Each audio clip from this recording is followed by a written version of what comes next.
අද අපේ ආරාධිතයා ලෙස පැමිණ සිටින්නේ භූමිකා කීපයක්ම සිය තරුණ වියේ සිටම ඊටාම දක්ෂ ලෙස අවතීර්ණ වුණු තරුණ දේශපාලන නායකයෙක්. විටක ගුවන් විදුලිය, ඒ වගේම රූපවාහිනිය, ඒ වගේම ලේකවුස් ආයතනයේත් විධායක මට්ටමේ භූමිකාවන් හසුරවනු ලැබූ ඔහු ඉතා ටික කාලෙකින් මෙරට ජනමාධ්‍ය අමාත්‍යාංශයේ ලේකම්වරයා බවට පත් වෙනවා. පසුව ඔහු ඉතාම වාසනාවන්ත චරිතයක් ලෙසම ජනමාධ්‍ය නියෝජ්‍ය අමාත්‍යවරයා ලෙසත් පත් වෙනවා. කරුණාරත්න පරණවිතාන මැතිතුමා අපි තාම ගෞරවයෙන් පිළිගන්නවා. අයිබෝන්. අපි සාකච්ඡාව ආරම්භ කරන්න කලින් ඔබේ ශිෂ්‍ය අවධිය ගැන පොඩ්ඩක් මතකයේ අවදි කරමු. මම හිතන්නේ ඒක දැනගන්න කැමතියි අපේ නරඹන්නන්. ශිෂ්‍ය අවධිය ගත්තොත් මම රත්නපුරේ පාසල් දෙකක ඉගෙන ගත්තා. අපේ ගමේ පාසලෙත් රත්නපුර ශාන්ත ඇලෝසියස් විද්‍යාලෙත්. ඊට පස්සේ මගේ ශිෂ්‍ය අවධිය ගත කළේ කොළඹ විශ්වවිද්‍යාලේ. කොළඹ විශ්වවිද්‍යාලේ ශාස්ත්‍ර පීඨයේ මම ශාස්ත්‍රවේදී උපාධිය හැදෑරුවා. ඒ කාලේ ඉතින් මේ අධ්‍යාපනයට වඩා මම තැන දුන්නේ ශිෂ්‍ය දේශපාලන කටයුතු වලට. ගොඩක් අය මාව අඳුරගත්තෙත් ඒ ශිෂ්‍ය කාලේ. ශිෂ්‍ය සංගමේ සභාපතිවරයා හැටියට මම වැඩ කළා කොළඹ විශ්වවිද්‍යාලේ. ඉතින් ඒ කාලේ තමයි මම දේශපාලනයට අවතීර්ණ වුණේ. ඉතින් ගොඩාක් අය විශ්වවිද්‍යාලවල ශිෂ්‍ය ක්‍රියාකාරකම් කරන අයට ඒ කාලේ ආපු චෝදනාව තමයි මේගොල්ලෝ කෑ ගැහුවට ඉතින් මේ ඊට පස්සේ රස්සාවල් හොයාගෙන ගිහිල්ලා ඔය කරන වැඩ අමතක කළා දාලා ඉවරලා දේශපාලනේ අතහැරලා දාලා නිවිසනසිල්ලේ ඉන්නවා කියන චෝදනාව ඒ කාලෙත් තිබුණා, අදත් එහෙම ඇති. නමුත් මම කියන්නේ ශිෂ්‍ය දේශපාලන ජීවිතයේ ඉන්නකොට ඒ ශිෂ්‍යෝ කියන දේවල් හරියටම හරි නැහැ හැමදාම. දාන සටන් පාට ඔක්කොම හරියටම හරි නැහැ. නමුත් ඒ කාලේ තරුණ වියේ Tamanට වැටහෙන ආකාරයට යුක්තිය සාධාරණත්වය වෙනුවෙන් අවංකවම පෙනී සිටිනවා වැඩි දෙනෙක්. අපිත් එහෙමයි, දැන් ඉන්න අයත් එහෙමයි. ඒකට ඒව දිහා ඒ ආකාරයට බලන්න කියලා. ඒ වගේම තමයි මගේ අත්දැකීම තමයි ඒ කාලෙත් ශිෂ්‍ය දේශපාලනේ හිටපු අය තමයි මේ අදත් දේශපාලනේ ඉන්නේ. යන්න නාම විදිහට ඒගොල්ලෝ යම් යම් දේවල් වලට පරිවර්තන වෙනවා. ශිෂ්‍යෝ හැටියට ඉන්න විදිහක් නැහැ. ඉතින් අපේ කාලේ අපිත් සමගම මේ ශිෂ්‍ය දේශපාලන කටයුතු වල නියැලිච්චි වැඩි දෙනෙක් තම තමන්ගේ කැමැති ආකාරයට දේශපාලන පක්ෂ තෝරාගෙන නැත්නම් අලුතෙන් හදාගෙන පාර්ලිමේන්තුවට ඇවිල්ලා ඉන්න වැඩි දෙනෙක්. තව කීප දෙනෙක් එළියේ ඉඳලා දේශපාලනය කරනවා. අපිත් ඉතින් ඒ දේශපාලනේ අපි අතහැරියේ නැහැ. අපිත් ඒ කාලෙම පටන් ගත්ත ඒ ශිෂ්‍ය කාලෙම පටන් ගත්ත කටයුතු වල තමයි නිමග්න වෙලා ඉන්නේ. අපි කිසියම් රාජ්‍ය බලය දරලා තිබෙනවා. විවිධ තනතුරු ලැබලා තියෙනවා. හැබැයි මේ හැම එකක්ම අපි දරපු දේශපාලනයේට අපි දරුව ප්‍රතිපත්ති වලට යටත් කරලා තමයි අපි ඒවා දරලා තියෙන්නේ. ඒව නැති වෙනකොට අපි ඒවා අතහැරලා දාලා ගෙවල් වලට ගිහිල්ලා තියෙනවා. ආය බින්දුවේ ඉඳලා පටන් ගන්න තියෙනවා.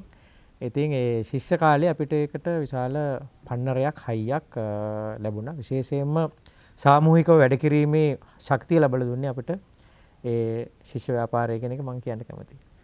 ඔබ මුල්වරට පාර්ලිමේන්තු මහමැතිවරණයට ඉදිරිපත් වෙන්නේ 2010. ඊට පස්සේ ඔබ විදේශගත වෙනවද? විදේශගත වෙනවා. ඒක රාජතාන්ත්‍රික තනතුරක් සඳහාද? රාජතාන්ත්‍රික තනතුරක් සඳහා. දැන් මම මේ ප්‍රශ්නය ඇහුවේ එක්තරා කාලෙක පරණවිතාන මැතිතුමා රටින් පිට වුණාම ඒ ප්‍රදේශයේ මට තරුණයන් කීප දෙනෙක් හම්බුණා. ඔවුන් හරියට විශ්වාස වුණා ඔවුන්ගේ ඡන්දය පරණවිතාන මහත්මයාට දෙන්න බැරි වීම ගැන. හැබැයි ඊළඟ ඡන්දයේදී මම හිතන්නේ ඔබ පිළිගන්නවා ඒ ප්‍රදේශ ජනතාව. එහිදී ඔවුන් ඇත්තට බැලුවේ ඔබේ උගත්කම, ඒ වගේම ඔබට කිසිදු දූෂණ චෝදනාවක් තිබුණේ නැහැ. අර කිව්වා වගේ ඔබ ශිෂ්‍ය ව්‍යාපාරයේ ඉඳලා ආපු ඔබ මේ ප්‍රතිපත්ති මතම ඉන්න කෙනෙක් කියන කාරණේ උන්ට හැංගී ගියා. ඒ නිසා මම හිතන්නේ ඒ ඡන්දෙත් මට හම්බ වුණා. ඔබව දැකපු නැති, ඔබ කතා කරපු නැති අයත් ඒ ඡන්දේ ඔබට පාවිච්චි කරලා තිබුණා. ඉතින් ඒ අතින් ඔබ වාසනාවන්තයි. දැන් අපි දැන් ඉන්න තත්ත්වයේ අනුව මේ මොහොතේ කතා කරොත් පරමිතාන මැතිතුමා දැන් රට තිබෙන්නේ ඊටාම දරුණු ආඝාතයක. ඔබ මැතිවරණට ඉදිරිපත් වන විට මේ රටේ තිබ්බේ මහින්ද රාජපක්ෂ මහතාගේ ජනාධිපතිවරයා ඔහු ඔබ සාමාන්‍යයෙන් කල්පනා කළාද යම් ප්‍රමාණයක හරි ඔබට දැනුණාද අපේ රට මේ විදිහට ගියොත් කවදා හරි යම් මෙවැනි අරුබුදකට ඒ කියලා. ඔව් ඇත්තටම දිග කතාවක් ගිරිබා මහත්තයා කෙටියෙන් අපි කියනවා නම් අපි හැමෝගෙම වගේ අපි වැඩ කළේ ශ්‍රී ලංකා නිදහස් පක්ෂය ඔය වාමාංශික පක්ෂ මූලික කරගත්ත දේශපාලනයක තමයි අපි හිටියේ. මහින්ද රාජපක්ෂ මහතාට බලයට එන්න අපි ගොඩක් උදව් කළා. එතුමාත් එක්ක අපිට කිසිම පුද්ගලික ප්‍රශ්නයක් මට නම් තිබුණේ නැහැ.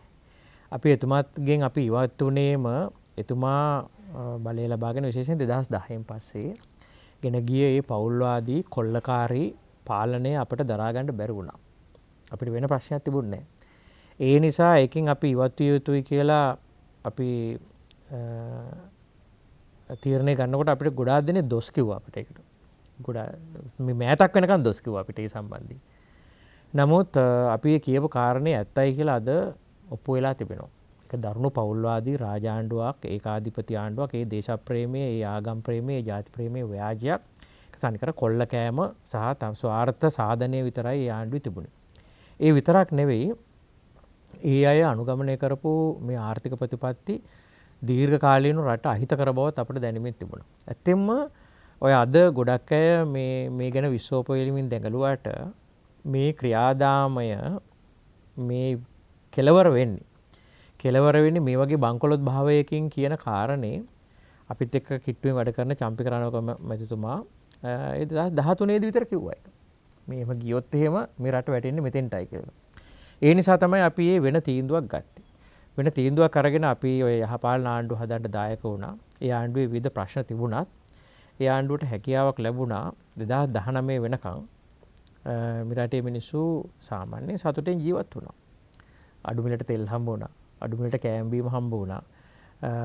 රජීය සේවකයන්ට හොඳට පඩි හම්බ වුණා. කාගේත් ආදායම් හොඳ වෙලා තිබුණා. සාමාන්‍ය සතුටුදායක ජීවිතයක තමයි මිනිස්සු හිටියේ. මේ අද ඇතිලා තියෙන ප්‍රශ්නේ මේ අවුරුදු 74ක ප්‍රශ්නයක් නෙවෙයි. වැරදි ආර්ථික ප්‍රතිපත්තියන් නිසා ඇතිවෙච්ච ප්‍රශ්නයක්. එතකොට ඒකත් අපි ඒ කාලෙත් අපි දැක්කා. ඒ කියන්නේ රටක් තමන්ගේ ණය ගෙවීමේ හැකියාව ඉක්මවා ගිහිල්ලා ණය ගන්නකොට ඒක ගෙවන්න විදිහක් නැහැ. කවදා හරි මේ තත්ත්වයට මුහුණ දෙන්න වෙනවා. ඒතර අපේ ආණ්ඩුවටත් ඒ කලින් ඒ ගත්ත ණයවල ප්‍රශ්නේට මුහුණ පාන්න සිද්ධ වුණා. නමුත් 2019 අපි රජය බාර දෙනකොට බිලියන 7ක අතිරික්තයක් සහිතව තමයි ඒ ආණ්ඩුව බාර දුන්නේ. ණය බරක් තිබුණා. නමුත් මේ වගේ විදේශ අපේ මේ ගිණුමේ එහෙම හිගයක් තිබුණේ නැහැ. රට කරගෙන යන්න අදාළ මුදල් තිබුණා. නමුත් ගෝඨාභය මහතාගේ ආණ්ඩුව ආවට පස්සේ සම්පූර්ණ වැරදි තීන්දුව ගොඩක් ගත්තා. විතරක් නෙවෙයි ඒ වැරදි තීන්දුව නීතියෙන්ම වැරදි ගත්ත එක. ඒකට වගකියුත්තෝ ඉන්නවා. ඒකට වග කියන්න ඕනේ. ඒක මූල්‍ය පනත උල්ලංඝනය කළා. මහ බැංකුවේ නීති රීති උල්ලංඝනය කළා. ගත්ත ඒවට පිරිසක් වගකියුතු තාම නිදැල්ලේ ඉන්නවා. ඒ නිසා තමයි මේ ආර්ථික කඩාවැටීම සිද්ධ වුණේ. ඉතින් අපි පරාජය වෙලා ගෝඨාභය ජනාධිපතිතුමා බලයටපත් වෙලා ආණ්ඩුව කරගෙන යද්දිත් අපි 2019 දී විතර ප්‍රකාශ කළා ඔය පෝර තහනම නිසා රටේ ආහාර ගියක් ඇති වෙනවා. හරියට අපි කිව්වේ ඕක 2021 අප්‍රේල් 28 වෙනිදා. මට හරියට මතකයි දිනේ ගෝඨාභය ජනාධිපතිතුමා මහා භයානක විහිළුවක් කරන්න යනවා මේ පෝරත් එක කියලා අපි කිව්වා. ඒක ඔබ අපි ප්‍රකාශ කළා. අපි 43 අපි සංවිධානයේ හැටියට අපි ප්‍රකාශ කළා. අතන අපි අනුරුද්ධ ප්‍රදීප් සහෝදරයා තමයි ඒක ප්‍රකාශ කළේ. නමුත් ඊට පස්සේ අපි ඒක දිගටම ප්‍රසිද්ධිය ප්‍රකාශ කළා. ගොඩක් අපට hina වුණා ඒකට. මේක හොඳ වැඩවලට අපි බාධා කරනවා කියලා. ඒ වගේම තමයි මේ බදු සහනය.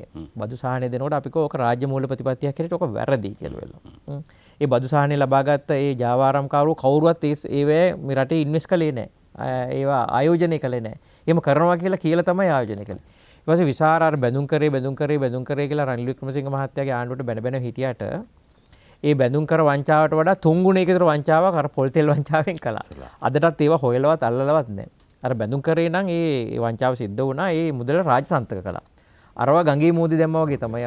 එහෙම තමයි මේ රට මේ ආර්ථික බංකොලොත් භාවයකට ඇද්දුනේ. ඒ හැම වෙලේම අපි පිරිසක් හැටියට මේ දේශපාලනයේ අවදී ඉන්න පිරිසක් හැටියට ඒ රජය ගත්ත පියවර වැරදි මෝඩ උද්දච්ච පියවර සම්බන්ධයෙන් අපි රටේ ජනතාවට අපි අනතුරු අඟවලා අපිවට අපේ උපරිම මට්ටමේ අපි මේ විරෝධතාවය අපි ප්‍රකාශ කළා. නමුත් ඒවට මිනිස්සු සවන් දුන්නේ නැහැ. අවසාන මොහොතේ දක්වා ආණ්ඩුව කිව්වා මේ පුංචි ඩොලර් ප්‍රශ්නයක් තියෙන අපිට මේක විසඳ ගන්න පුළුවන්. එහෙම ලොකු ප්‍රශ්නයක් නැහැ. මාර්ගගත සිතියන් දැම්මා මේ 2022 ජනවාරි මාසේ ඔක්කොම හරියනවා වගේ සුරංගනා කතා කියා එන්නකොට තමයි මේ අරගලය ආවේ. ඉතින් මේක ඔක්කොම අපි පෙර දැකපු දෙයක්. අපි ඒක වෙනවට කැමැත්තෙන් හිටියේ නෑ. අපි කල් වේලා ඇතුවම කිව්වේ ඔය තරුණයෝ අරගල වලට බහින්න කලින් මේ වගේ සිද්ධියක් එනවා ඇති කියලා කිව්වේ මේක හදාගන්න. එහම හදාගත්තේ නැහැ.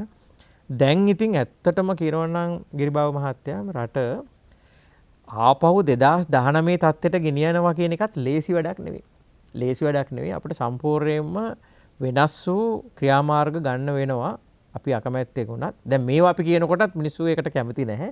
නමුත් අපිට කියන්න වෙන්නේ අපි ඊටාම දුෂ්කර කාලයකට මුහුණ දීලා තමයි මේ රට අපිට ගොඩ ගන්න වෙන්නේ.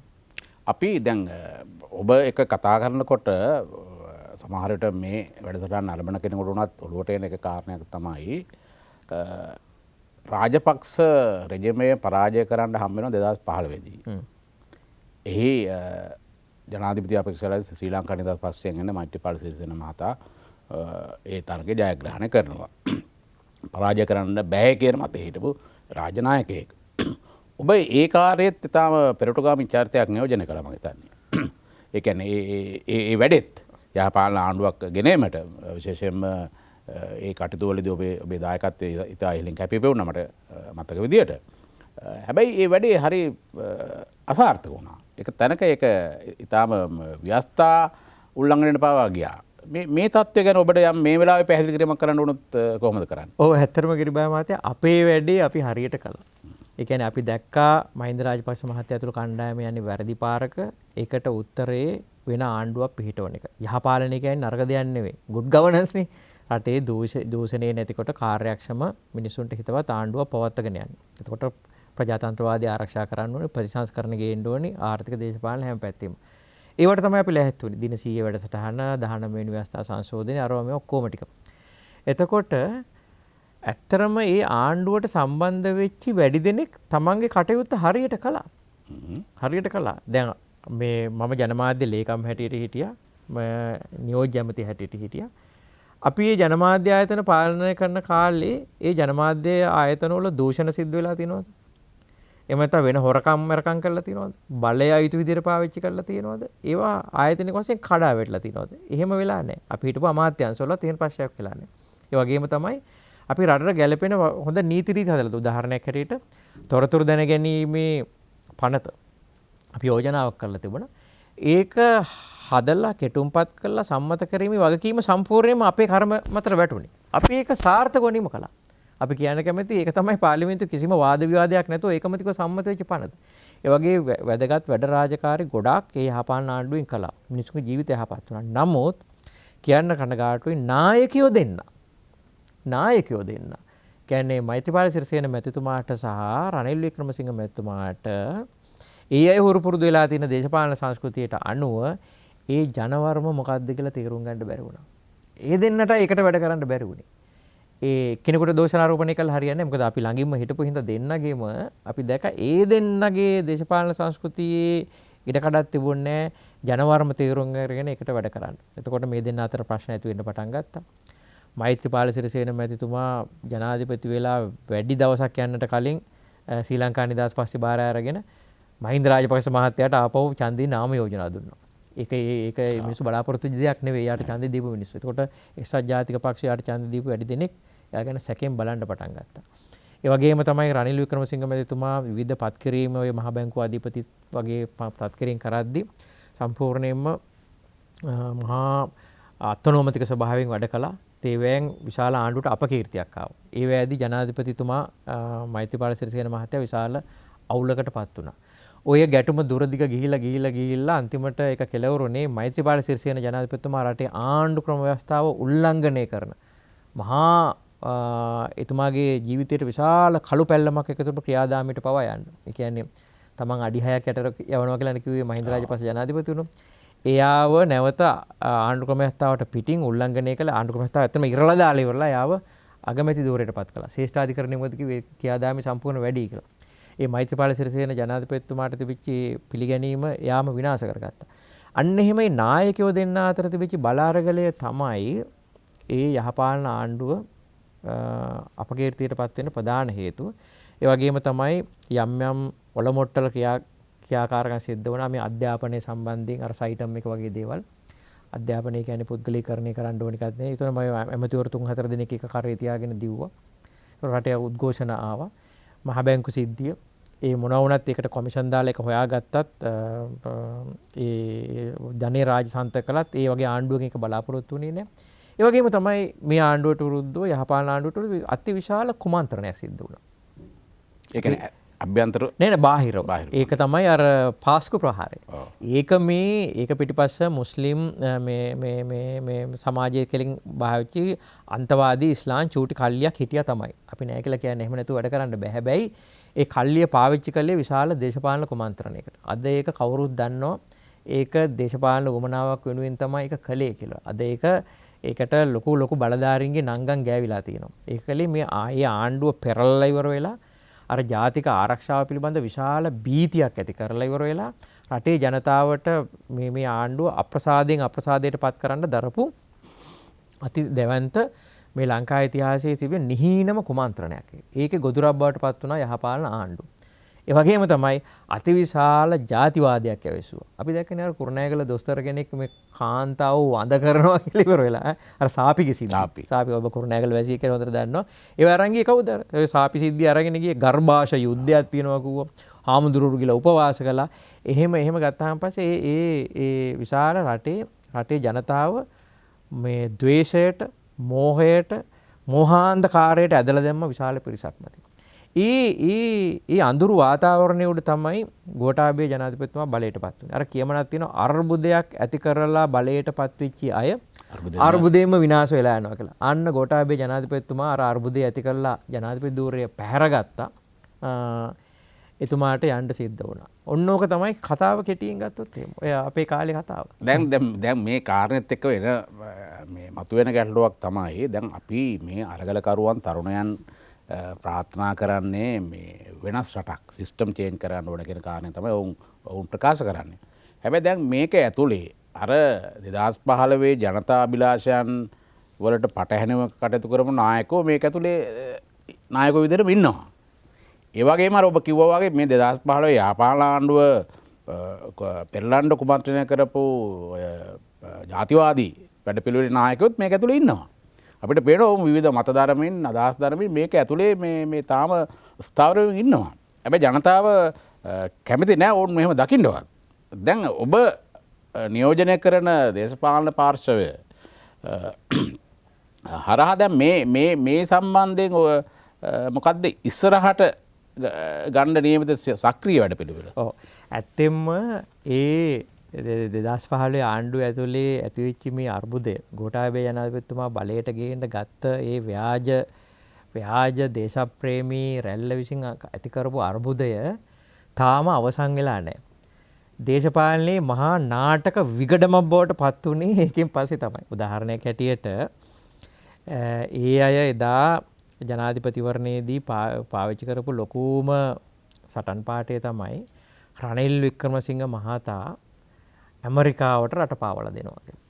අර MCC ගිවිසුම දැක්කනේ අර ටියුෂන් ගුරු මහතුරු එම ලැහත් වෙලා අර රටමැදින් සිටියම ඇඳලා මෙන්න මේකෙන් එහා පැත්තේ යන්න වීසා ගන්න ඕනේ අරකයි මේකලා මේ ඇහෙන් දැක්කා වගේ කියලා කිව්වනේ මෙයා මේගොල්ලන්ගේ ආණ්ඩුව આવොත් අපිට මේ වවුනියාවට යන්න වීසා ගන්න වෙයි කියලා මහා ව්‍යාජ මහා අතේ පැලවෙන බොරු කිව්වනේ. බොරු කිව්වා. ඊපස්සේ අර කැලණිය අර නයිදාතු වඩම්මලා එහෙම ඒ අර්බුදේ ඒක එදා ඒක නාටකයකින් එක කෙලවර වුණේ. ඒ කියන්නේ මේක බොරු නෙමෙයි කිව්වේ. මේ රට බෙදනවා, දියසේනලා එනවා, සර්වඥ ධාතු අරන් නයි එනවා, මුස්ලිම් මිනිස්සු රටේ මිනිස්සු වඳ කරනවා, ගර්භාෂ ඒක මහා බොරුනේ කිව්වේ. බොරු කිව්වහම පස්සේ බොරුවට මිනිස්සු ආවෙලා රටේ නාටකීය වෙනසක් සිද්ධ වුණා. ඒ කියන්නේ රටේ ප්‍රාදේශීය සභාවක්වත් පාලනය කළ කිසිම අත්දැකීමක් නැති. ඇත්ත මේ රාජපක්ෂ පවුලේ දේශපාලන අත්දැකීම් අඩුම. ඒ කියන්නේ කිසි අසාර්ථක මිනිස්සෙක්. එයා හොඳ මිනිස්සෙක් වෙන්න ඇති. නමුත් අසාර්ථක මිනිස්සෙක් ජනාධිපති පුටුවේ ඉඳලා ඉවර වෙලා මහා විකෘතියක් ඇති කළා. විකෘතියක් ඇති කළාට පස්සේ ඒ විකෘතිය තමයි දැන්ටත් සිද්ධ වෙන්නේ. දැන් ඒ අයට සිද්ධ වෙලා තියෙනවා. ඒ අයටම ඒ කරපු අයටම සිද්ධ වෙලා තියෙනවා Taman ද්‍රෝහිය හැටියට පාවා දෙන්න හැටියට බටහිර ඒජන්තය හැටියට මේ රටේ අන්තිම නරකම පුද්ගලයා හැටියට ඒගොල්ලොම හංවඩු ගහපු පුද්ගලයා ජනාධිපති පුටුවේ වාඩි කරන්න සිද්ධ වෙලා තියෙනවා. මොන තරම් නාටකයක්ද ඒක නේද? විශාල නාටකයක් නේ. එතකොට මේ නාටකීය ක්‍රියාවලිය තාම ඉවර වෙලා නැහැ. අනික් අතට ගත්තොත් එහෙම මේ රටේ මේ අය හිතුවේ විදිහ තමයි තමන්ගේ ඔලෝ උඩින් කපුටෙක්වත් පියාඹන්න බෑ කියලා. එහෙම තමයි ඒගොල්ලෝ රට පාලනය කරමින් හිටියේ. නමුත් අද ගත්තාන් පස්සේ ඡන්දේ දීපු නොදීපු අතිවිශාල ජනතාව පාරට බැහැලා මේ අය එලවල දැම්මා. ඒ අරගලේ සම්බන්ධයෙන් මට කියන්න තියෙන්නේ මෙන්න මේකයි. අපි ඒකෙදිත් අපි ඔය කලින් දැක්ක දේ අදත් දකිනවා. මේ අරගල ඇතුලේ තිබෙන්නේ විරෝධාකල්ප පමණයි. තරුණ අරගලයේ ඇතුලේ අනෙක් අය ගොඩාක් අයගේ අරගල ඇතුලේ තියෙන විරෝධාකල්ප පමණයි. සිස්ටම් චේන්ජ් කියලා කතා කරනවා. උඹලා ඵලයල්ල කියලා කතා කරනවා. go home කියලා කියනවා. එහෙම තමයි විරෝධාකල්ප. හැබැයි විරෝධාකල්ප මතින්ම ජනතා සටනක් නැත්නම් ජනතා ව්‍යාපාරයක් නැත්නම් වෙනසක් හදන්න බෑ. මේක මම නැවතත් කියනවා විරෝධාකල්ප පමණින්ම අලුත් රටක් හදන්න බෑ. විකල්ප තියෙන්නට ඕනේ. අවාසනාවකට අද මේ රටේ මේ අර්බුදය සම්බන්ධයෙන් කොහොමද මේ වැටිච්ච ආර්ථිකය හදාගන්නේ? කොහොමද ඡන්දයක් එනකම් මේ රට පාලනය කරගෙන යන්නේ? කොහොමද දේශපාලන ප්‍රතිසංස්කරණ ටික හදාගන්නේ? මේ ජාත්‍යන්තර වටපිටාව කළමනාකරණය කරගන්නේ කොහොමද? යනාදිය සම්බන්ධයෙන් කවුරුත් එහෙම සාකච්ඡා කරන්නේ නැහැ. කිව්වේ මොකද්ද අරගලේ වෙලාවේදී පාර්ලිමේන්තුවේ 225 පාර්ලිමේන්තුවේ කට්ටියත් එළියට යන්න ඕනේ. පාර්ලිමේන්තුවේ පිටින් අපි බලයක් පිහිටවන්න වගේ කතා කරුවා.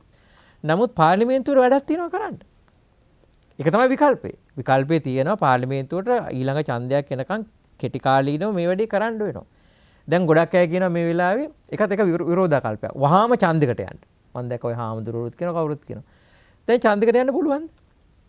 අපි හිතමු ඒගොල්ලෝ කියන විදේශ ආධාර ලබාගෙන විදේශ ආධාර තබාගෙන තමයි ඡන්ද තියන්න හොඳම නැත්තේ. ඒක එතකොට මේ විදේශ බලවේග වලට අපේ රටේ මැතිවරණය අහුවෙනවනේ. එහෙමනේ මං කියන්නේ සල්ලි තිබිලා වුණා ඡන්දයක් තියන්න මේවා තියෙන්න බෑ. සාධාරණ ඡන්දයක් තියන්න සාධාරණ නෛතික වටපිටාවක් තියෙන අඩුම තරමේ සාධාරණ මැතිවරණ කොමිසමක් තියාගන්න ඕනේ. එහෙම එකක් නැහැ නේද? දැන් හිටපු මැතිවරණ කොමසාරිස්වරයාම කියනවනේ දැන් ඡන්දයකට යන්න පුළුවන් කියලා. මේ නිලධාරී සමහර අය මේ ගැලරියට කතා කරන්න හරි ආසයි.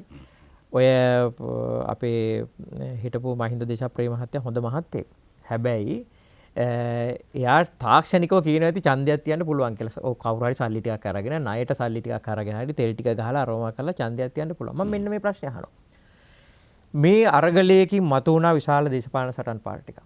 කිව්වා මේ පෞල්වාදී දේශපාලනයට තිතක් තියෙන්න ඕනේ. මේ මජර දේශපාලනයට තිතක් තියෙන්න ඕනේ.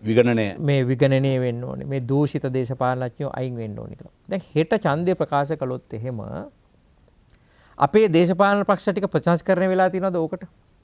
ඒ කියන්නේ මේ දූෂිත දේශපාලනඥයෝ අයින් කරලා තියෙනවා, පෞල්වාදයෙන් බැහැර වෙලා තියෙනවද, විකල්ප තියෙනවද මොකොත් නැහැ. හරි ඒගොල්ලෝ පැත්තක දාමු. ඔය කියන කට්ටිය අරගලේ කට්ටිය ඒගොල්ලෝ දේශපාලන වශයෙන් සංවිධානය වෙලා තියෙනවද? හරි අපි එන්නම් ඡන්දිරේ අඩු ඒගොල්ලෝ මේ දේශපාලන පක්ෂ ඇතුළට ගිහිල්ලා තියෙනවද නැත්නම් තමන්ගේ දේශපාලන පක්ෂ පිටවල තියෙනවද? ඒක මොකක්වත් වෙන්නේ නැහැ. එතකොට මහින්ද දේශප්‍රිය මහත්තයා කියන විදිහට තාක්ෂණිකව ඡන්ද තියන්න තිය පුළුවන් වෙන අර කට්ටියම තමයි ඉල්ලන්නේ. ඔය UNP එකම ඔය පොහොට්ටුවම ඔය සජබෙම මේ ඡන්ද ඉල්ලපු අපි ඔක්කොම JVP එක කට්ටියම ඡන්ද ඉල්ලනවා. මිනිස්සුන්ට choice එකක් නැහැ. කාටත් බැන ආපහු ගිහලා ඡන්ද දීලා මීටත් වැඩිය ව්‍යාකූල හංගහිච්ච පාර්ලිමේන්තුවක් හැදෙන්න පුළුවන්. එතකොට කට්ටිය කියයි මුන් ටිකත් එලවන්න ඕනේ කියලා. එලෝන එක්කිනා ගැන විතරයි හැම වෙලේම කතා කරන්නේ. ගේන්නේ මොකද්ද ගේන්නේ කවුද කියලා කතා කරන්නේ නැහැ. අරගල හැදෙන්නේ නැහැ ඔය ඔක්කොම ටික හදාගෙන. 아무ත් අරගලයක් ආවේ මේ රාජපක්ෂ ආණ්ඩුව කරපු මිනිස්සු කරපු රැවැටිල්ලට මේ වංචාවට එරෙහිව ජනතා කෝපය තමයි අරගලයෙන් ආවේ. හැබැයි ඒ කෝපාන්විත ජනතා අරගලයේම ඒ විරෝධාකල්ප මතම රටක් හදන්න බෑ. දැන් වෙලාව ඇවිල්ලා තියෙනවා මේ රට ගොඩනගන්න එක එක්කෙනා කල්පනා කරන දීර්ඝකාලීන වැඩ මොනවද කෙටි කාලීන වැඩ මොනවද කියලා ප්‍රායෝගිකව කල්පනා කරා. ආන්නේ මොහොතේ තමයි අපි මේ දැන් ඉන්නේ. දැන් ඔය කියන කාරණේ ඒ කියන්නේ දීර්ඝකාලීන අපි මොකද්ද කරන්න ඕන කියන. දැන් මේ කාරණා සම්බන්ධයෙන් පක්ෂ අභ්‍යන්තරේවත් අඩු ගන්න තියෙනවද සාකච්ඡාවක්? ලංකාවේ දේශපාලන පක්ෂ ඇත්තෙන්ම ගත්තොත් එහෙම ඔය සමහරට ඔය මාක්ස්වාදී කොමියුනිස්ට්වාදී පක්ෂ නම් සාමාන්‍යයෙන් දේශපාලනේ කතා කරනවා. ලංකාවේ තියෙන ප්‍රධාන දේශපාලන පක්ෂවල අභ්‍යන්තර දේශපාලන සාකච්ඡා නැහැ. මම ওই පක්ෂවල ඉඳලා තියෙනවනේ. ඒ පක්ෂවල එහෙම ලොකුවට දේශපාලන සාකච්ඡා කරන්නේ නැහැ. එහෙම සාකච්ඡා කරන්න පුළුවන් අයත් නෙවෙයි ඉන්නේ. එහෙම උමනාවකුත් නැහැ. ඒගොල්ලන්ගේ උනන්දුවකුත් නැහැ. නායකයාගේ මතය තමයි ওই පක්ෂ මතය ගොඩක් තැන්වල තියෙන්නේ. නායකයෝ තමයි ඔය දෙතුන් දෙනෙක් කල්පනා කරන්නේ. ඒ අය පවා මට පේන්නේ මේ වෙලාවේ මේ රටේ ආර්ථිකය ගොඩනගන්නේ මේ වැටිච්ච ආර්ථිකය නගා සිටවන්නේ කොහොමද කින්ද මන්ද කියලා බැරෑරුම්ම කල්පනා කරා. අපි බලයට එමු. බලයට ආවට පස්සේ අපි මොනවා හරි කරගමු කියන අදහසේ පටු අදහසේ තමයි ඉන්නේ. ගොඩක් දේශපාලන පක්ෂවල. හැබැයි දැන් එහෙම කරන්න බෑ. දැන් ගොඩාක් මම සරල උදාහරණයක් කියන්නම්. දැන් හැමෝම බලාපොරොත්තු තියාගෙන ඉන්නේ ජාත්‍යන්තර මූල්‍ය අරමුදල. ඉස්සර ජාත්‍යන්තර මූල්‍ය අරමුදල ගැන හැංගි හොරා තමයි කතා කළේ. ඔය මූල්‍ය අරමුදල ගැන කතා කරන්න බෑනේ ඉස්සර. ඔබට මතකනේ විශ්වවිද්‍යාලවලද පයිද වාමාංශික ට්‍රේඩ් යූනියන් මොනවා මූල්‍ය අරමුදලට යනවා කියලා කිය. මූල්‍ය අරමුදලට අපි ගිහිල්ලා තියෙන ඇති තරම්. නැත්නම් වාමාංශික පක්ෂ පවා ඒව මූල්‍ය අරමුදල හොරෙන් කරන්නේ. දැන් එහෙමනේ හැමෝම කියන මූල්‍ය අරමුදලට යන්න කියලා. හරිද? ඔන්න ඔය නාටකීව වෙනස් වෙන විදිහ. මූල්‍ය අරමුදලට ගියයි කියමු. මූල්‍ය අරමුදලෙන් අපිට කියන්නේ අපේ ණය ප්‍රතිව්‍යුහගත කරන්න. ප්‍රතිව්‍යුහගත කරගන්න කියලා කියන්නේ ටිකක් ගෙවන්න එපා. ටිකක් දීර්ඝකාලීනව ගෙවීමේ ක්‍රමයකට හදාගන්න. ඕකනේ කියන්නේ. ඔය දෙක කරන්න යනකොට අපිට සිද්ධ වෙනවා දේශීය වශයෙන් පියවර ගන්න, විදේශීය වශයෙන් පියවර ගන්න. දේශීය වශයෙන් පියවර ගද්දී අපිට සිද්ධ වෙනවා අපේ අර්ථ සාධක අරමුදල්, විශ්‍රාම වැටු, ඊට අපි බැංකුව වල තත්ත්වය ඔක්කොම අපිට කපන්න සිද්ධ වෙනවා. රාජ්‍ය සේවය? ඔව් රාජ්‍ය සේවය අඩු කරන්න වෙනවා. එතකොට ඒක කරන්න දේශපාලන පක්ෂ කියන්න ඕනේ දැන්. අපි ආවහම පස්සේ මූල්‍ය අරමුදලට යනවා. මූල්‍ය අරමුදලට ගියාම මෙන්න මේ ටික වෙනවා. මෙන්න මේ ටික වෙනවා මේක අපිට විඳ දරා ගන්න වෙනවා. එහෙම නැත්නම් අපිට මූල්‍ය අරමුදල වැඩි සම්පූර්ණයෙන්ම අසාර්ථක වුණා කියලා. අසාර්ථක වුණාට පස්සේ මොකද්ද කරන්න වෙන්නේ? ඒක දැන් කියන්න ඕනේ පක්ෂ. දේශපාලන නායකයෝ කියන්න ඕනේ. මං ආවට පස්සේ මං අර රටින් තෙල් ගෙනහැල්ලා දෙන්නම් කියලා බොරු කතා කියලා හරියන්නේ නැහැ. කියන්න ඕනේ. ඇත්ත කතා කරන්න පුරුදු වෙන්න ඕනේ. ඒ කියන්නේ ඒ ඇත්ත කතා කරලා මහජන බලයක් ලබා ගන්න එක යුක්ති සහගතයි. අසාර්ථක වෙන්න පුළුවන්. මේ වගේ ආර්ථික අර්බුදයක් ඇති වෙච්ච මේ වගේ රටක් බංකොලොත් වුණාට පස්සේ ගිරිබාව මහත්තයා ලෝකේ හැම තැනකම ආණ්ඩු ආවා ආණ්ඩු වැටුණා. ඔය ග්‍රීසියේ ගත්තත් ඔය ලතින් අමාරිකානු රටවල් කීපේ ගත්තත් ලෙබනන් වල මැද පෙරදී ගත්තත් ආණ්ඩු 7-8 ජනාධිපතිවරු 6-7 දෙනා පත් වෙලා ඒ රටවල ආණ්ඩු කොමස්තාවල හැටියට පත් වෙලා අස් වෙලා ගියා ආණ්ඩු පෙරුණා වැටුණා. එහෙම වෙනවා. නමුත් මේ වෙලාවේ ජනතාවට බොරු රෝසමල් යහනා පෙන්වන්නේ නැතුව විශ්වකර්මයා සක්‍ර දෙවියෝ වගේ පෙනී හිටින්නේ නැතුව විශ්වකර්මයා වගේ පෙනී හිටින්නේ නැතුව අපට දැන් අතීතයේ දොස් නගන ගා ඉන්නේ නැතුව දැන් ඔය රාජපක්ෂලට කොච්චර බැන්න කියලා ප්‍රශ්නේ විසඳෙන්නේ නැහැ. අපිට බැන ඉන්න පුළුවන්. අවුරුදු 74ට බනින්න පුළුවන්. සුද්දට බනින්න පුළුවන්. අර කිව්වාගේ විජයාගමන ඉඳලා අපිට බැන ඉන්න පුළුවන්. හැබැයි බැන්න කියලා ප්‍රශ්නේ විසඳෙන්නේ නැහැ. අපේ දේශපාලන නායකයෝ වගේ කියන්න ඕනේ. දේශපාලන නායකයන්ට ඡන්ද දීපු ජනතාවත් වගේ කියන්න ඕනේ. හැබැයි වගකීම අපි හැමෝටම තියෙනවා.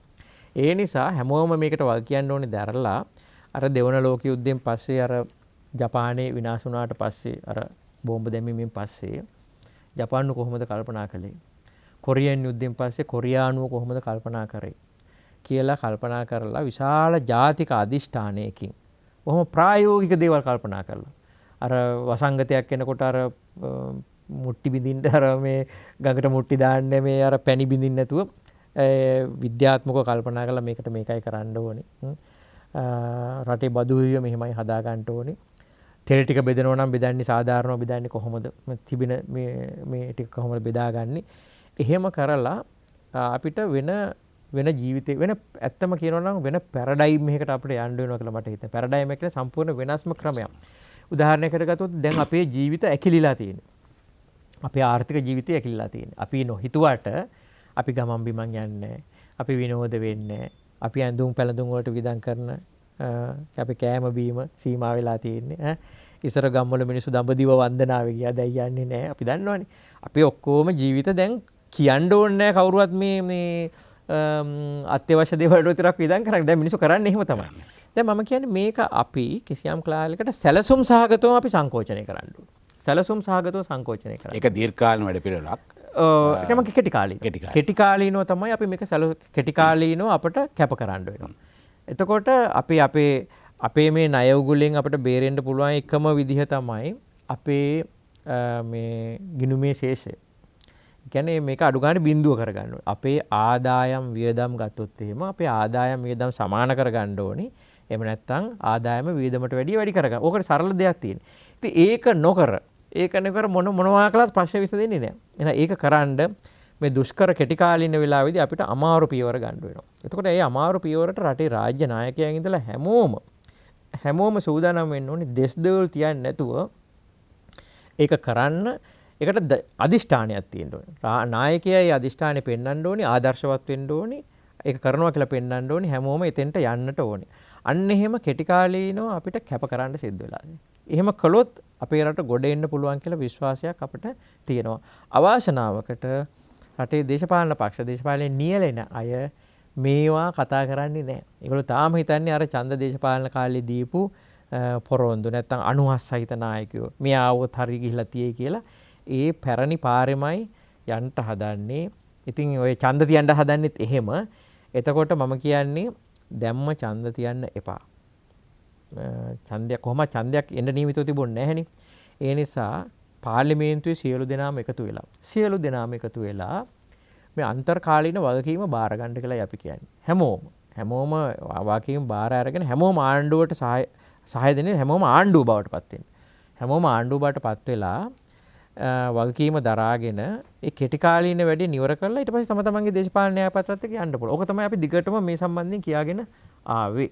අපි මේ ඊටාම පැහැදිලිවම වැදගත් කාරණා කිහිපයක් මෙතන මතුවුණා. මම හිතන්නේ කෙටි විරාමයකට ගිහිල්ලා අපිට පුළුවන් නැවත වතාවක් කරුණාරත්න පරිවර්තන මහතා සමග මේ කාලීන දේශපාලන ප්‍රශ්න සහ ඒ වගේම අපි ඉදිරියේදී කැපක්‍රියම් කරන කාර්ය සම්බන්ධයෙන් තියෙන නිරෝල්භාවය කොහොමද හදාගන්නේ කියන කාරණා පිළිබඳව සාකච්ඡා කරන්න. කාලීන දේශපාලන සහ සමාජීය තත්ත්වයන් පිළිබඳව අපි සාකච්ඡා කරමින් ඉන්නේ.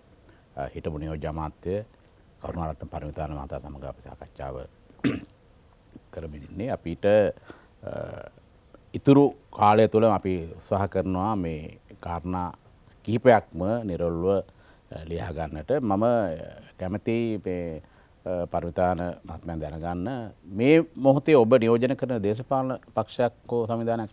මම දේශපාලන පක්ෂයකට සම්බන්ධ නැහැ. නමුත් අපි දේශපාලනය ගැන මැදිහත් වෙන සිවිල් සංවිධානයක් වන 43 සේනාංකය නියෝජනය කරනවා. 43 සේනාංකය ගැන පොඩි පැහැදිලි කිරීමක් කරන්න පුළුවන්ද? මේක 43 සේනාංකය අපි නම දාගත්තේ අපි විශ්වාස කරා මේ රටේ ඉරණම මේ රටේ සාමාන්‍ය පන්තිය දූ දරුවෝ අතර ගන්න ඕනේ කියලා. ඒ කියන්නේ ලංකාවේ ලොකු ජයග්‍රහණයක් තමයි මේ නිදහස් අධ්‍යාපන ජයග්‍රහණය. ලොකු සමාජ විප්ලවයක් වෙච්ච තැන 43 නිදහස් අධ්‍යාපන පනතින්. ඉතින් ඒකේ යම් ශක්්‍යතා ලබාගත් අය රටේ ගොඩක් වගකීම් බාර අරගෙන තියෙනවා දේශපාලනේ හැර. දේශපාලනේ හැම වෙලාවෙම බාරගත්තේ මොකක් හරි පෞල් පසුබිමකින් එන අය. ධන බලය, පෞල් බලය, කුල බලය තියෙන අය. තාත්තගෙන් පුතාට ඒ ක්‍රමයේ වෙනස් වෙලා මේ දේශපාලනේ ඉරණමත් අතට ගන්න මේ පිරිස. ඒක තමයි අපේ පණිවිඩය. නැත්නම් බැන ඉඳලා හරියන්නේ නැහැනේ. ඔය ගොඩාක් ඔය විශ්වවිද්‍යාල මහාචාර්යවරු වේවා කවුරු හරි වේවා ඔය හැමෝටම බනිනවා. මේ නිදහස් අධ්‍යාපනයෙන් බිහිවෙච්ච බලවේගයේ ගොඩක් අය කරන්නේ දේශපාලන වගකීම අතහැරලා දාලා ඉවර වෙලා අනික් අයට බැන ඉන්න එක. විවේචනය කරනවා. එහෙම නැතුව අපි යෝජනා කරනවා අනික් ක්ෂේත්‍ර වගේම අධ්‍යාපනයේ ක්ෂේත්‍රය ගත්තත්, ක්‍රීඩාව ගත්තත්, වෛද්‍ය ක්ෂේත්‍රය ගත්තත්, කලා සංස්කෘතික ක්ෂේත්‍රය ගත්තත් මේ තමන් ප්‍රතික්ෂේප කරන පෞල්වාදයට, කුලවාදයට, ධනවාදයට, බලවාදයට ඉඩ දෙන්න දේශපාලනයේත් ඒ වපසරි අල්ලගන්න. අපි යෝජනා කරන්නේ ඒකයි. ආන්නේ යෝජනාව පිට තමයි අපි මේ 43 සේනාංකය කියන එක පටන් ගත්තේ. අපටත් වෙනම දේශපාලන අදහසක් තියෙනවා. අපි දේශපාලන පක්ෂවලට යන්නත් පුළුවන් තරඟ කරන එක වෙනම එකක්. මේ සංවිධානය හැදුවේ අපි ඒ පණිවිඩය දෙන්න. එතකොට ඒ පරම්පරාවට අවශ්‍ය කරන දැනුම සාමූහිකව ගොඩනගන එක තමයි අපි මේ වෙලාවේ කරන්නේ. ඇත්තටම අපි ගොඩක් වෙලාවට ශාස්ත්‍රීය තලයේ වැඩ ගොඩාක් කරලා තිබෙනවා. මේ අර්බුදයට අදාළව යම් යෝජනා අපි ඉදිරිපත් කරලා තියෙනවා, කතා බහ කරලා තියෙනවා. ඒවා තමයි අපේ සංවිධානයේ වැඩ කරගෙන යන්නේ. දැන් අපි මේ අර කලින් කිව්වා වගේ දැන් මේ අර්බුදය සම්බන්ධයෙන් විවිධ මත තිබෙනවා. ඒ වගේම විවිධ අදහස් තිබෙනවා. දේශපාලකයන් පමණක් නෙවෙයි මේ අර්බුදයට රාජ්‍ය නිලධාරීන් තුවක් කියන්න ඕඩ කියන කාරණේ නිරන්තරයෙන් මතුවෙන මාධ්‍ය හරහා. ඔබේ අදහස් මොකක්ද ගැන? ඔව් ඇත්තටම කියනවා නම් මම කර තව එකතු කිරීමක් කරලා කතා කරන්නම් මේ වෙලාවේ රටේ ඉතාමත්ම අයුක්ති සහගත දෙයක් සිද්ධ වෙමින් තිබෙනවා. ඒ තමයි ඔය ගාලු මෝදර කේන්ද්‍ර කරගත්ත මේ අරගලයට ආපු මේ තරුණ කොටස් මර්ධනය කරන්න වැඩපිළිවෙලක් යනවා. නල්ලැයිස්තු හදාගෙන ඒගොල්ලන්ගේ සමාජ මාධ්‍ය ගිණුම් දිහා බලමින් ඒගොල්ලෝ කරපුව වීඩියෝ දිහා බලමින් හිටපු සටන් වල තිබුණු ජවනිකා දිහා බලමින් ඒ පිරිස අත්අඩංගුවට ගන්නවා. ශාල මර්ධනයක්, බිය ගැන්වීමක් කරගෙන යනවා. ඒක මර්ධනයේ භෞතිකව සිද්ධ වෙනවා, මතවාදීවමය වශයෙන් සිද්ධ වෙනවා. මේ අරගලේ වැරදි, මේක හිටිය අපරාධකාරයෝ අරකයි මේකයි කියලා ලොකු මතයක් දැන් හදාගෙන යනවා.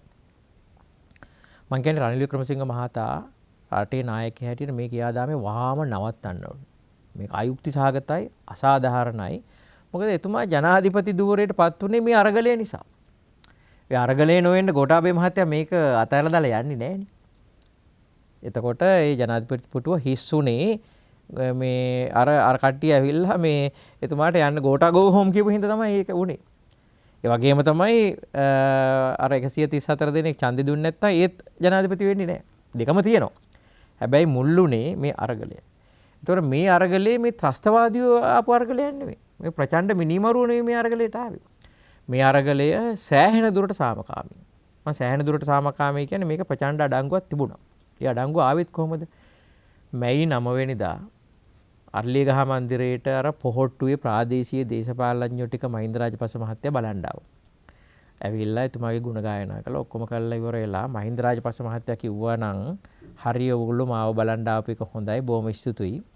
දැන් හොඳ මහතුරු වගේ ගෙවල් වලට යන්න කියලා කිව්වා නම් ඒ ප්‍රශ්නයක් වෙන්නේ නැහැ. ඒ වෙනුවට එතුමාත් ළඟ තියාගෙන අර ජොන්සන් මහත්තයලා මොකද කිව්වේ? දැන් යන්න ගෝඨාගෝ ගමට. එමනේ කිව්වේ. අර සේනාවකට අණ දෙන්න මේ හමුදා නිලධාරියෙක් වගේ කිව්වා කීල්ල ගහන්න කියලා. ගහන්න කියලා ඉතින් ගැහුවා.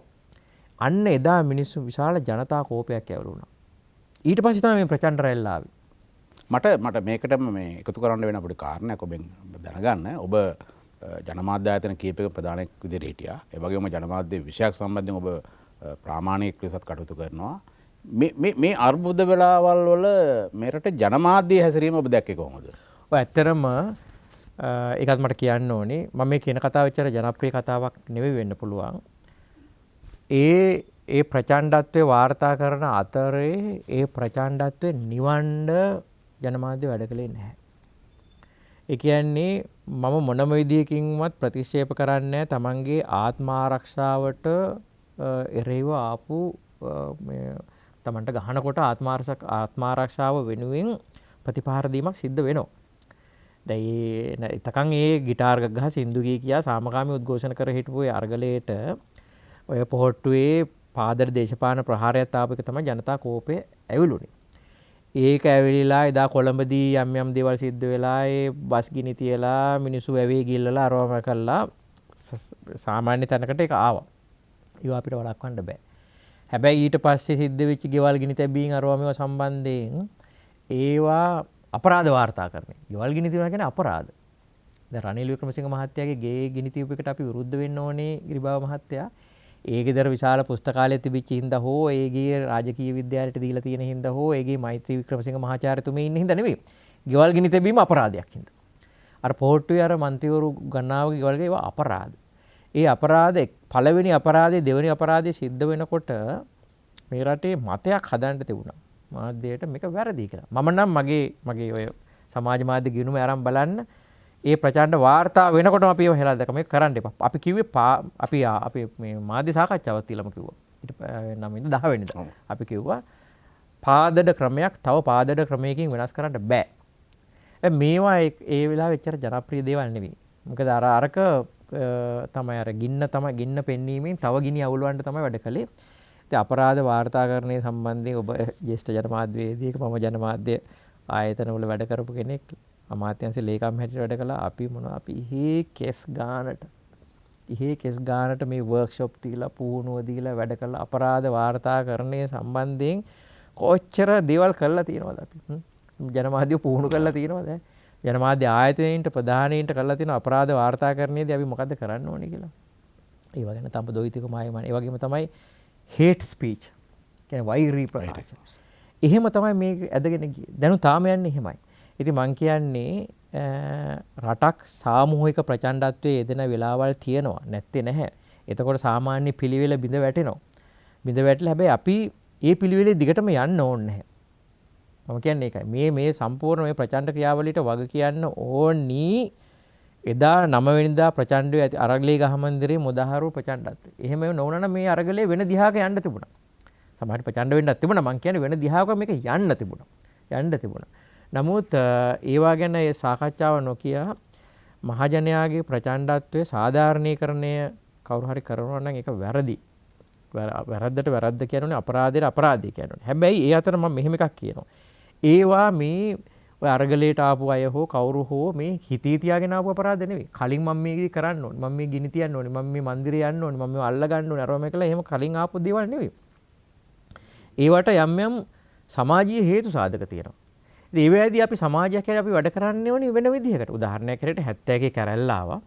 70 කැරැල්ලේ යම් නායකයින්ට දඬුවම් දුන්නට කොමිසමක් පවත්වලා ඉවර වෙලා යුක්තිය ඉෂ්ට කරන්න සිද්ධ වුණේ නේ. ඒ කියන්නේ මේ ඇයි මෙහෙම තරුණයෝ මෙහෙම කැරැල්ලට ආවේ කියලා ප්‍රතිසංස්කරණ සිද්ධ කරන්න සිද්ධ වුණා. මේ අරන්තලාවේ භික්ෂු ඝාතනයේ පොලිස් නිලධාරීන් 700ක් ඝාතනය කරන්න මේ යුද අපරාධ නියම. කරුණාමන්ක යුද අපරාධකරුවෙක් එහෙම ගත්තොත් එහෙම. ඉතින් අර ශ්‍රී ලංකා නිදහස් පක්ෂයේ මේ උපසභාපති ධූරය දීලා මහින්ද රාජපක්ෂ මහත්තයා නියෝජ්‍ය අමාත්‍ය ධූරයකුත් දුන්නේ කරුණාමන්ට පිල්ලයාන්ට. දැන් මේ LTT එකේ මේ හේතු ප්‍රස්තාවාදීන් කියලා හදාගත්ත නිදහස් කරන්න කියලා අපිම කියන්නේ. ඒ කියන්නේ සමාජයක මේ සිවිල් ප්‍රචණ්ඩත්වයේ දිහා අපට සාමාන්‍ය නීති රීති පිළිවෙල දිහා බලන විදිහට බලන්න බෑ. මෙන්න මේක දිහා බලන්න. ඒ කියන්නේ දැන් මම දැක්ක අර අර්ලිගහම මේ ජනාධිපති මන්දිරයට පැනලා අර ජනාධිපති කොඩියද මොකද්ද උස්සන්නේ ගිය මිනිස්සයා අත්අඩංගුවට අරගෙන තියෙනවා. තව අය මොනවා දොර බ්ලොක් කරපු එකනා පස්සේ පන්නනවා කියලා තියෙනවා. ඒ වැරද්දයි මේ රට බංකොලොත් කරපු එකේ වැරද්දයි බලන්න. මේ රට බංකොලොත් කරපු එක නිකාම්ම හම්බෙන් සිද්ධ වෙච්ච එකක් නෙවෙයි. මේ රටේ තියෙනවා මූල්‍ය රෙගුලාසි 50ක්. ඊට පස්සේ මූල්‍ය මණ්ඩලය තියෙනවා. මේ මූල්‍ය මේ 50 වල සහ මේ මූල්‍ය මණ්ඩලයේ නිලතල දරන අයට නෛතිකවම පැවරේන වගකීමක් තිබෙනවා යම් දේවල් කරනකොට ඒ නොකර හරින්න. උදාහරණයක් විදිහට අපේ රුපියලේ අගය යම්කිසි මට්ටමකට මේ පාලනය කිරීමේ වගකීම සහ ඒක මුදා හැරීමේ වගකීම අපේ විදේශ සංචිත මට්ටම පවත්වා ගැනීමේ වගකීම ණය ලබා ගැනීම වගකීම රට ඒවා ඒ පනතෙන් පැවරලා තියෙන දේ. ඒක මම ඔබේ මුලින් ඇත්තටම මේ අර ටික කතා කරපුවා හොඳයි.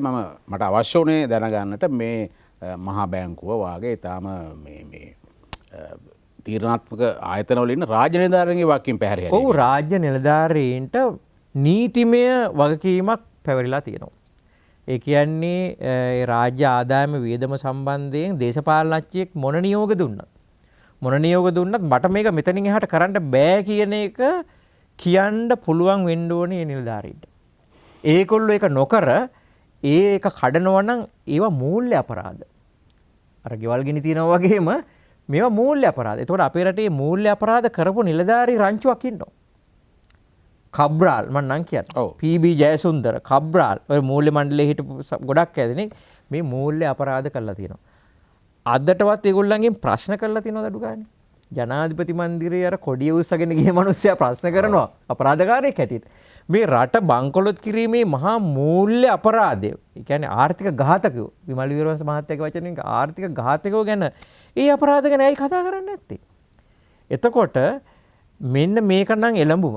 මේ අර්බුදය සම්බන්ධයෙන් මේක යුක්තිය ඉෂ්ට කරන්නේ මෙන්න මේ ප්‍රශ්න රට ඇත්ත වශයෙන්ම බංකොලොත් කරන්න නීතිමය වශයෙන් වගේ යුත්තන්ට කිසිම ප්‍රශ්නයක් නැහැ. කිසිම ප්‍රශ්නයක් නැහැ. නමුත් ඒකේ ප්‍රතිඵලයක් හැටියට පාරට බැහැව මිනිස්සු මර්ධනය කරන්න යනවා නම් මෙතන මේක යුක්තිකරුක රටක් නෙවෙයිනේ. මේක සාධාරණයක් නෑනේ මෙතන. එතකොට වෙන්නේ මේ රටේ මේ තරුණයෝ තවත් මේ පාලකයන්ට වෛර කරන එකනේ. මේ සිස්ටම් එකට තවත් වර්ජනය කරන එකනේ. එතකොට මේක පෙරලන්න වඩා ප්‍රචණ්ඩ වෙන එකනේ. එතකොට වෙන්නේ මොකද්ද? අර සිවිල් යුද්ධ ඇති වෙන්නේ රටක. සිවිල් යුද්ධ. සිවිල් යුද්ධය කියන්නේ මුළු මහත් සමාජයේම සාපරාධීකරණයට ලක් වීම. ඔව් දැන් හදිසි නීතිය පනවා තිබෙනවා. එතකොට හදිසි නීති සම්බන්ධනොත් මෙරට වාමාංශික පක්ෂවල සහ අනිත් දේශපාලන නිරීක්ෂකයන්ගේ විරෝධය පළ වුණා. ඒ වගේම ජාත්‍යන්තරිනුත් ආවා මේකට විරෝධයක්. ඒ වගේම දැන් හදිසි නීතිය සම්බන්ධයෙන් හැමදාම මේ රටේ විරෝධතාවක් දැක්ුවේ විපක්ෂය. එහෙම නැත්නම් වාමාංශික පක්ෂ. හැබැයි මේ විපක්ෂයේ විරෝධය ටිකක් ප්‍රමාණවත් මදි කියලා හිතෙන්නේ නැද්ද මේ හදිසි නීතිය සහ මේ සිදුවීම් පවතින ඔබත් දැන් සඳහන් කළ මර්ධනකාරී කාරණා සම්බන්ධ. ඒ වගේම දැන් මේ ඊයේ පෙරේදා මේ සමාජ මාධ්‍යවලත් පළ වුණා මේ මොහොතේ මලමිනි එනවා මලමිනි පාවෙනවා. හැබැයි ඒ ගැන මුකුත් කවුරුත් වගකීමක් කරන ප්‍රකාශයක් කරන බවක් පේන්නේ නැහැ. ඔව් අපි නම් හදිසි නීතියට අපි විරුද්ධතාවය ප්‍රකාශ කළා. ඒ වගේම අපේ සංවිධානයේ සමාජිකයෙක් වන චම්පිකරණක මෙතුමා හදිසි නීතියට විරුද්ධව ඡන්දය දුන්නා. පාර්ලිමේන්තුවේ විපක්ෂයේත් සැලකිය යුතු පිරිසක් විරුද්ධව ඡන්ද දුන්නා. නමුත් අපි දන්නවා විපක්ෂයේ සමහර අය ආණ්ඩුවත් එක්ක ඡන්ද දීලා තියෙනවා. එතකොට ඒ කියන්නේමත් මේ අර්බුදය කළමනාකර ගැනීමේදී යුක්තිය ඉටු කිරීම පිළිබඳ තියෙන එක්තරා පටු අදහසක් ඒ හදිසි නීතිය දාපු අයට. හදිසි නීතිය අවශ්‍යයි. ඒ කියන්නේ මේ ලොකු ප්‍රශ්නයක් ඇති වෙන වෙලාව අපි හිතමු ජනවාරික කලකෝලාහලයක් ඇති වෙනවා. ඒ කියන්නේ ලොකු ප්‍රශ්නයක් ඇති වෙනවා. එහෙම නැත්නම් ඇත්තරම රටේ මිනිස්සුම පාරට බහැලා අපරාධ කරන්න පටන් ගන්නවා. ගෙවල ගිහින්. එතකොට හදිසි නීති දාන්න ඕන. දාලා ඇඳිරි නීතිය දාලා අර ඒක කරන්නේ අර ඍජු ප්‍රචණ්ඩත්වය නවත්තලා දාන එක. දැන් විශ්වවිද්‍යාලයක වුණත් අපි හිතමු විශ්වවිද්‍යාලයක ලොකු මේ ශිෂ්‍යෝ ගහ ගන්නකොට උපකුලපති කරන්නේ විශ්වවිද්‍යාලේ වහලා දාන එක. ඒක ශිෂ්‍යෝ කිව්වට ඒක වැරදි කියලා ඒ කරන්නේ අර escalation of violence. ඒ කියන්නේ මේ ප්‍රචණ්ඩත්වය ව්‍යාප්ත වෙන එක වළක්වන්න කරන හොඳම වැඩේ තමයි වහලා දාන එක. ඊට පස්සේ කට්ටිය අර ආවේග වලින්ම යන්නේ නැහැ. ඒක නිවෙනවනේ. එතකොට එහෙ වගේ හදිසි නීති, ඇඳිරි නීති වගේ දේවල් රටකට අවශ්‍යයි. ඒව කරන්න ඕනේ වෙලාවක් තියෙනවා.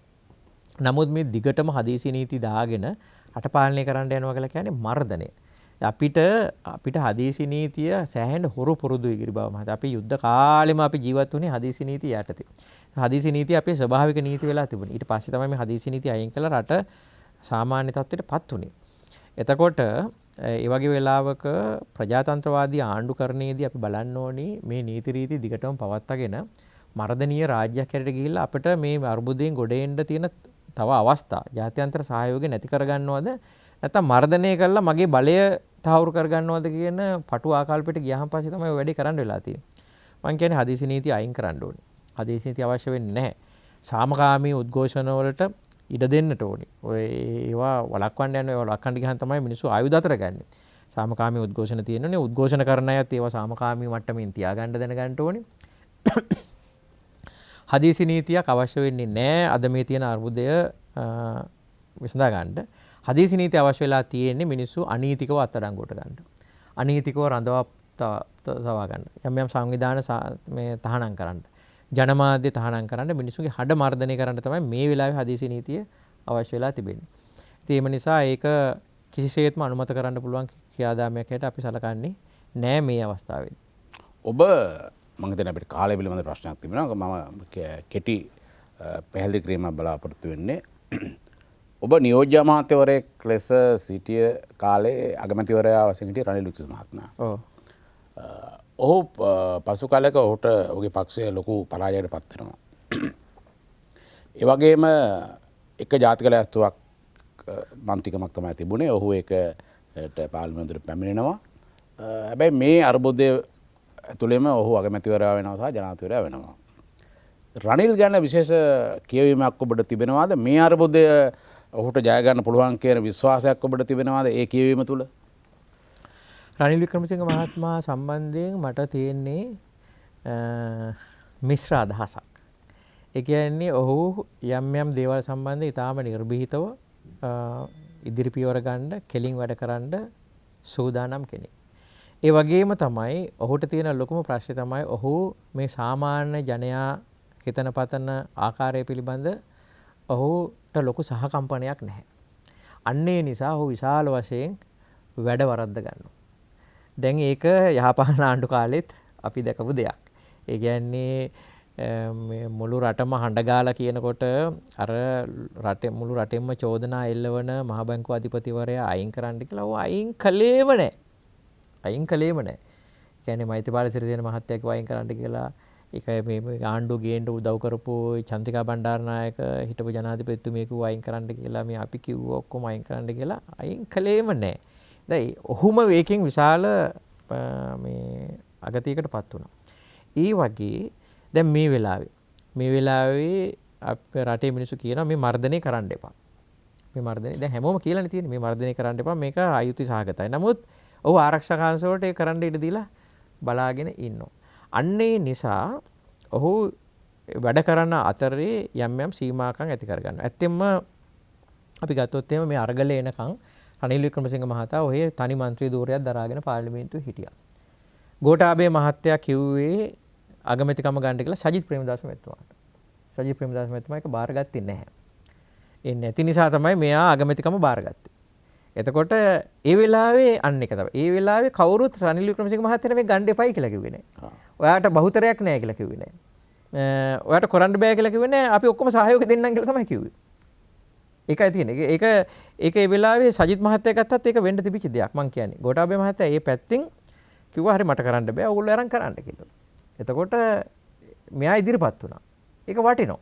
ඒ ඉදිරිපත් වීම වටිනවා. හැබැයි ඊට පස්සේ මේ වැඩි කරගෙන යන්නේ මේ අර්බුදයේ තේරුම් අරගෙන නෙමෙයි. මේ අර්බුදය ආවේ කොහොමද? ඒකට මේ සටනට කවුද දායක වුණේ?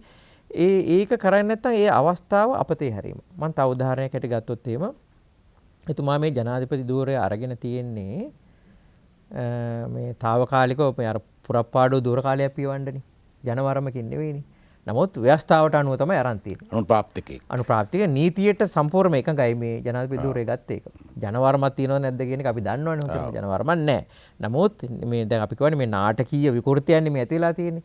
මේක හදාගන්න බෑ. එක රයින් හෙට ඡන්දයක් තියලා මේක හදන්න බෑ. පොඩි කාලයක් අවශ්‍යයි. ආන්නේ කාලයේ ඇතුළත අන්තර්කාලීන ආණ්ඩුවකට තමයි මෙයා මේ පත් වෙලා තිබෙන්නේ. එතුමා පත් වෙලා තියෙන්නේ. එතකොට එතුමාට තියෙන්නේ මේ වෙලාවේ කාගේ ජනාධිපති වෙන්න. එක්සත් ජාතික පක්ෂයේ ජනාධිපති වෙලා හරියන්නේ නැහැ. එහෙම නැත්නම් එක්සත් ජාතික පක්ෂයේ පොහොට්ටුවේ ජනාධිපති වෙලා හරියන්නේ නැහැ. මේ තියෙන්නේ මේ ගින්නක් නිමන්න තියෙන්නේ. මේ ගින්නක් නිමන්න තියෙනකොට එතුමා කටයුතු කරන්න ඕනේ කාගේ ජනාධිපති හැටියට.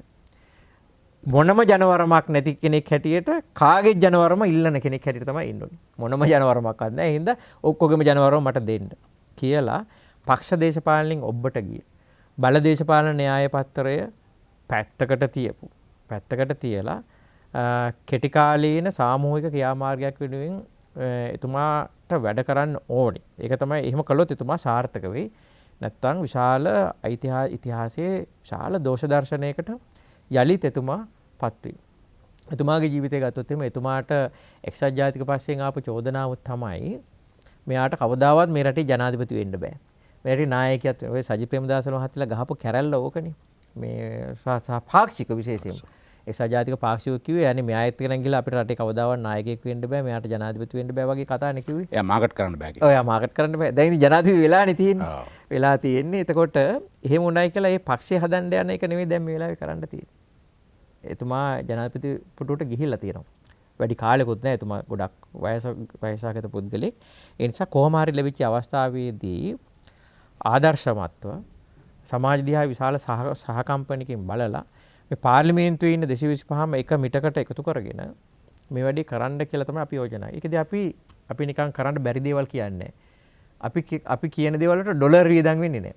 අපි කියන්නේ තාම අන්තර්කාලීන ආණ්ඩුවක් හදන්න.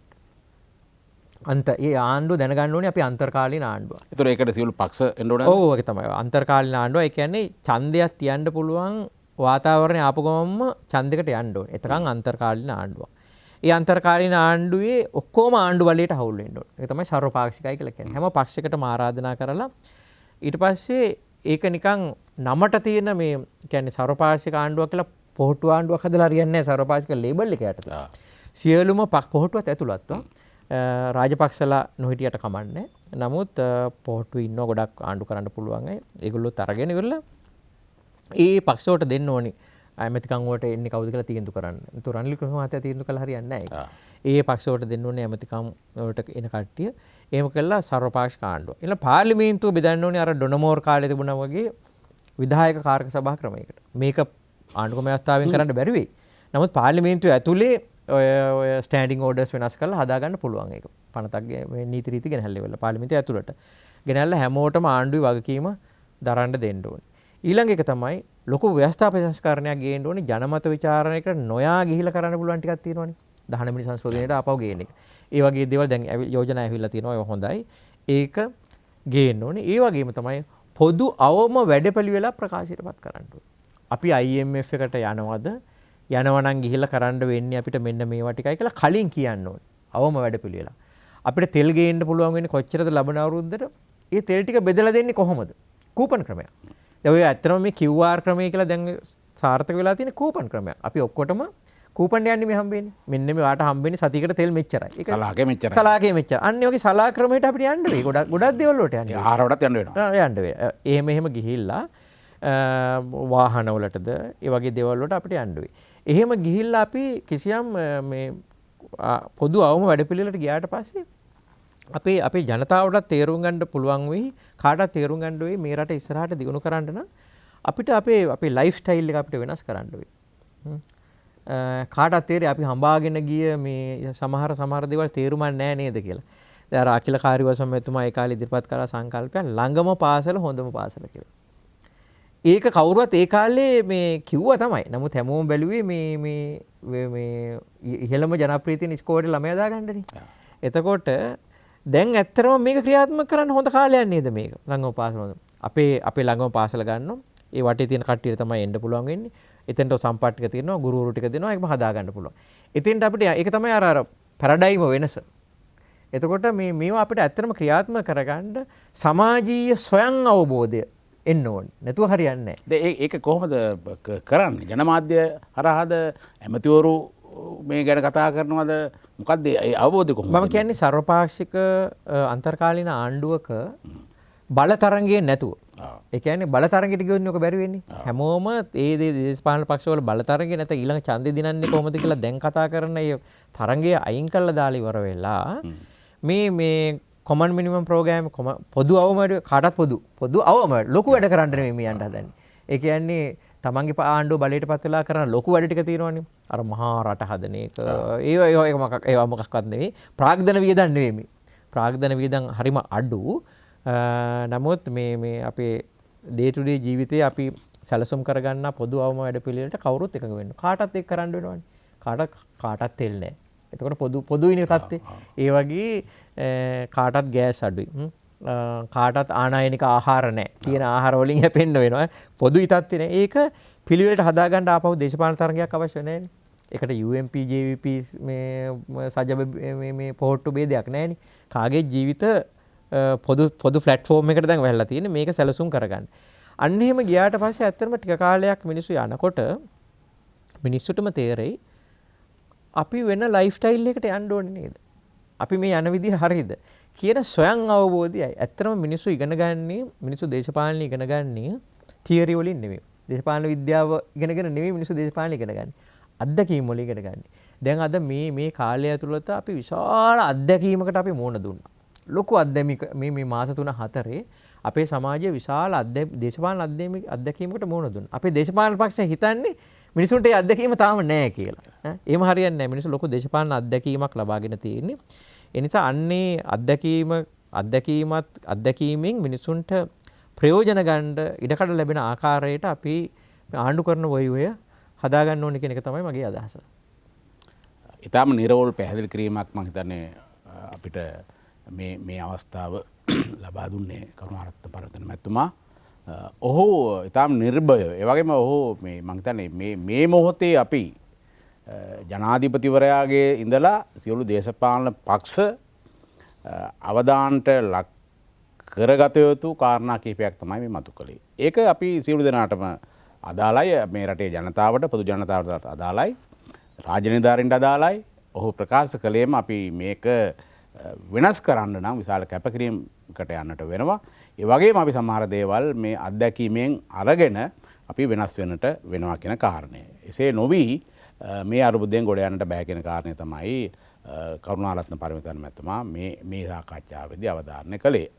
ඉතින් අපි එතුමාට සමුදෙන්නට කලින් මම කැමති පොඩි කෙටි කාරණයක් ඔබේ මෙවසන්නට අවසාන වශයෙන් ප්‍රකාශ කරන්න යමක් තිබුණා කියන කාරණය. අවසාන වශයෙන්ුත් මට මේ කියන්න තියෙන්නේ මේ වගේ ඛේදවාචක අත්පත් වෙච්ච එකම රට අපේ රට නෙවෙයි.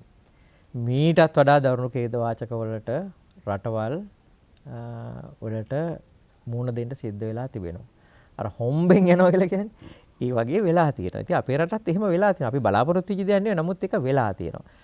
හැබැයි එහෙම වුණා කියලා මේ රට අතෑරලා දාලා යන්න සහ මේ රට නිග්‍රහයට පත් කරගන්න, මේ අපේක්ෂා භංග කරගන්න එහෙම යන්න එපා. අපි සාමූහිකව මේකට මුහුණ දෙමු. බුද්ධිමත්ව මුහුණ දෙමු. ප්‍රඥා සම්පන්නව මුහුණ දෙමු සහ නිර්ප්‍රචණ්ඩව මුහුණ දෙමු. නිර්ප්‍රචණ්ඩ කියලා කියන එකේ අදහස් කරන්නේ අපේ ක්‍රියාවන්, අපේ වචන සහ අපේ සිතුවිලි. ඒ සියල්ලම සාමකාමී නිර්ප්‍රචණ්ඩව යනකොට ඒ නිර්ප්‍රචණ්ඩ සංස්කෘතියක් ඇතුලේ අපිට මේවා විසඳ ගන්න පුළුවන් කියන එක තමයි මගේ පණිවිඩය. අපි නම් වැඩ කරන්නේ ඒ වෙනුවෙන්. ඉතින් සියලු දෙනාම අපි එකතු වෙලා වැඩ කරමු. අපිට අවුරුදු 5ක් 6ක් අපි 10ක් කියමුකෝ කාලය ඇතුළත අපට මේකෙන් ගොඩ එන්න පුළුවන්. මම හිතන්නේ වැඩි හිටියෝ හැටියට අපේ යුතුයකම තමයි ඒ වැඩේ කරන එක. අපි ගොඩක් දේවල් භුක්ති විඳන්නේ මේ රටේ. දැන් මේ වැටිච්ච වෙලාවේ අපි මේක මහන්සි වෙලා ගොඩ දාන්න වැඩ කරන්නට අවශ්‍යයි. ආපහු අපේ රට යථා තත්ත්වයට පත් කරලා මීටත් වඩා හොඳ තත්ත්වයකට පත් කරගන්න. බෙහෙවින් ස්තුතියි කරුණාරත්න පරමතන මැතිතුමාට. අපි නැවත වතාවක් යලිත් මෙවන්ම සාකච්ඡාවකින් හමුවෙමු. ඔබට ස්තුතියි.